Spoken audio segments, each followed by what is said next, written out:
And we're back, guys. Tennis in a Minute. I'm your host, Good Energy. I give you the rundown on tennis coverage every day. We're back in Madrid, and we are getting down to the nitty-gritty. Yulia Putintseva. Listen, at one point in time, they rated her just the worst player on tour when it comes to attitude. She was just a hothead, ladies and gentlemen, and she still is a hothead, but she advances after taking out fellow countrywoman, or at least former fellow countrywoman. She's a resident of Kazakhstan now, which borders Russia. She's born in Moscow, but listen, guys, she takes out Dasha in 3. Hey, I told you guys that was the side to be on. She's victorious, but who would she face? Would she either take on Sara Bejlek from the Czech Republic or Elena Rybakina? Now, coming into this matchup, if you're not familiar with Sara Bejlek from the Czech Republic, she's coached by her father, and listen, guys, she's on a roll, ladies and gentlemen. She came from qualifiers taking out by Wickmeyer.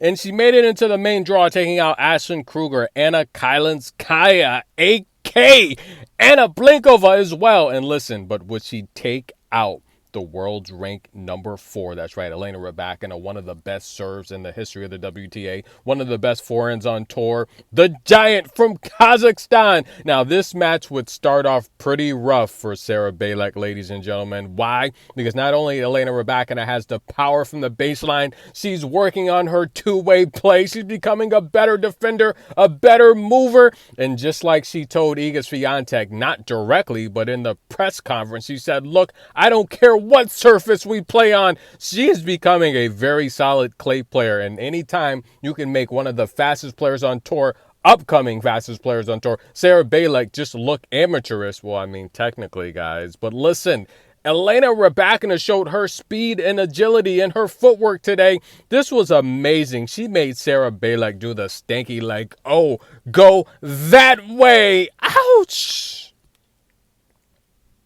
I would never have imagined seeing Sara Bejlek, who's just so fast and athletic with that short center of gravity, one of my upcoming players on my team prospect list to watch out for, just look like this against a taller opponent. This was just confirmation that Elena Rybakina is here to stay, ladies and gentlemen. It doesn't matter how tall you are, how fast you are, short, it doesn't matter. Elena Rybakina, she is the best in-game adjuster to any opponent. I think she switches her game plan, she improvises, and she can switch gears just like that.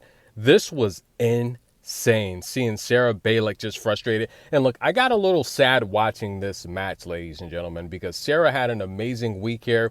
To see her so frustrated, guys, she was really, and it was a big power difference in this matchup. I mean, Elena Rybakina is just so powerful, and you'll never notice it just looking at her. She's pretty thin, but watching Sara just deal with having to return that forehand, she was frowning, she was frustrated all day. But listen, Sara, we want to congratulate you on an amazing week, and this has got to be a confidence booster, trying to get your first top 10 win of your career. But listen, guys, she did have a highlight reel if you missed it.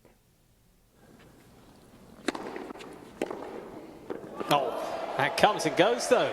With the passing shot. Whoa!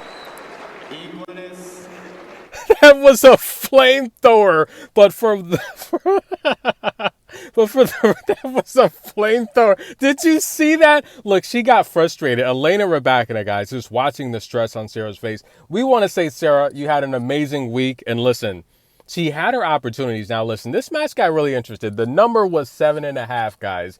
Sara won. She broke Elena Rybakina back-to-back, but on further review, they took away the point, and Elena Rybakina would come back and close out the match. So the 7.5, that's the difference between going 7 and 8, 90% or 80% on the day. A play that was reviewed and changed from a break point to ended up being a losing game for Sara Bejlek. But listen, guys, she had 15 opportunities to break Elena Rybakina. She's got to feel confident with her play today. She only converted on 2 of them, but that's not good for Elena Rybakina heading into the next matchup where she will actually take on fellow countrywoman, I don't know, Russia or Kazakhstan, whichever one. They're both friends. They know each other. She's never beat Yulia Putintseva. That's right, guys. Now, if you ever competed with someone that's a friend, if you kind of got that big sister, big brother, little brother relationship, going into those matches, a lot of times you're confident knowing you're facing someone that grew up watching you play, that has never beat you before, sometimes that extra confidence boost might be enough to just win.